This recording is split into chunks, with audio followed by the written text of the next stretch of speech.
Bueno, la subasta notarial es una novedad que se ha introducido ahora últimamente, están regulados los artículos 72 y siguientes de la ley del notariado,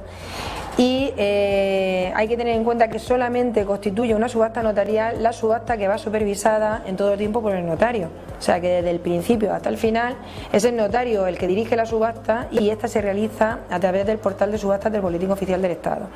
Lo digo porque se están anunciando como subastas notariales subastas que en realidad no lo son, en las que se están haciéndose por entidades privadas a través de sus propias web y donde la intervención del notario se limita a protocolizar el resultado de la subasta.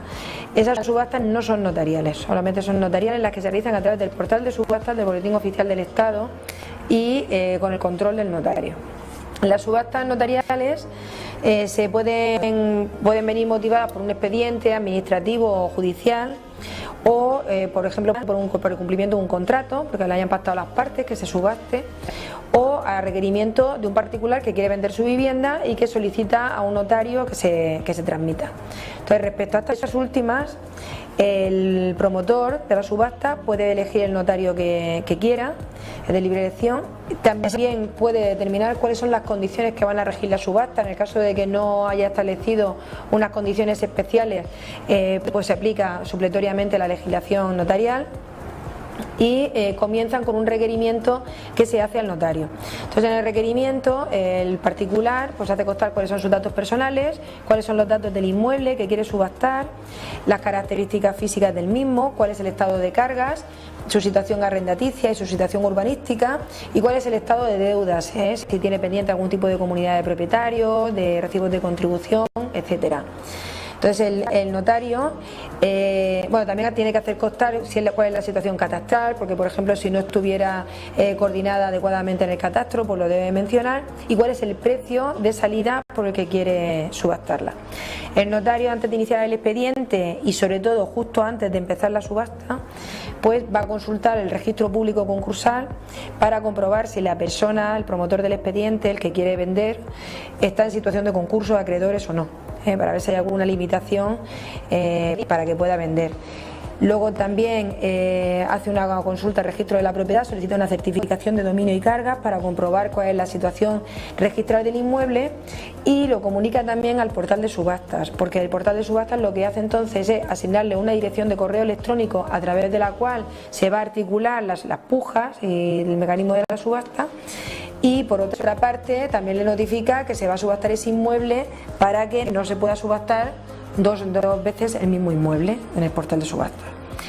Una vez que se decide iniciar el expediente, se procede a la publicación de la subasta. La publicación de la subasta, para publicarla, simplemente se hace constar quién es el notario que estaba llevando la subasta, el número de protocolo del acta y cuál es la dirección de correo electrónico que nos ha asignado el portal de subastas. Una vez que entramos en el portal de subastas, ahí tenemos toda la información referente al inmueble, pues de todo lo que hemos comentado anteriormente, de titularidad, de estado de carga, de situación arrendaticia, etcétera. Y una serie de menciones especiales, como por ejemplo si se puede visitar el inmueble, si hay algún tipo de documentación interesante para el inmueble que se puedan examinar en la notaría, si el vendedor se ha reservado, por ejemplo, el derecho a no aceptar el remate, o sea, a pesar de haber fijado un precio mínimo en la subasta y aunque se superara la subasta, finalmente él se reserva el derecho de decidir si no quiere vender, aunque se obtenga un precio superior. Si se puede ceder el remate a un tercero, o sea, si la persona que se adjudica el bien en la subasta antes de hacer el acto definitivo de otorgamiento de la escritura puede ceder ese remate a otra tercera persona, si el precio se puede aplazar o no, el precio de adjudicación en la subasta, el pago de precio, y sobre todo cuál es la cantidad que se tiene que consignar para poder intervenir en la subasta. Siempre hay que consignar una cantidad mínima, que suele ser el 5%, pero bueno, se puede fijar una cantidad superior.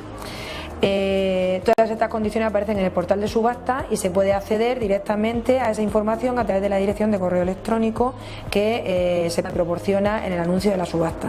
Por otra parte, el notario, una vez que se empieza la subasta, pues notifica a los arrendatarios o ocupantes del inmueble que se va a proceder a la subasta y también lo notifica a los titulares de cargas que resulten de la certificación de dominio y cargas que ha pedido el registro de la propiedad.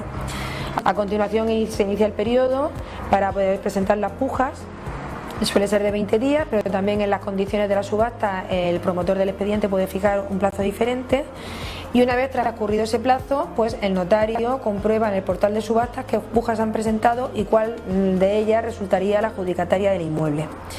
Una vez que se ha determinado quién es el adjudicatario del inmueble, se hace una diligencia por parte del notario y se da un plazo para pagar el resto del precio, a no ser que haya habido un aplazamiento.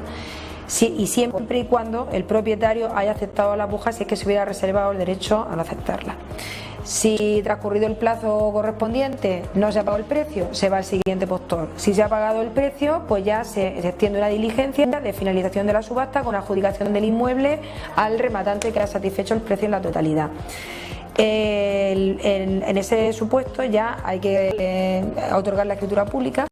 de venta por el promotor del expediente y el adjudicatario. Si se otorga la escritura pública, ningún problema, pero si no se otorga, el acta de adjudicación en la subasta constituye título suficiente para que el adjudicatario pueda acudir al juzgado y exigir que se otorgue escritura pública a su favor, y entonces se entendería, suple el consentimiento del vendedor. El promotor del expediente no hace falta que firme si así lo dice la autoridad judicial.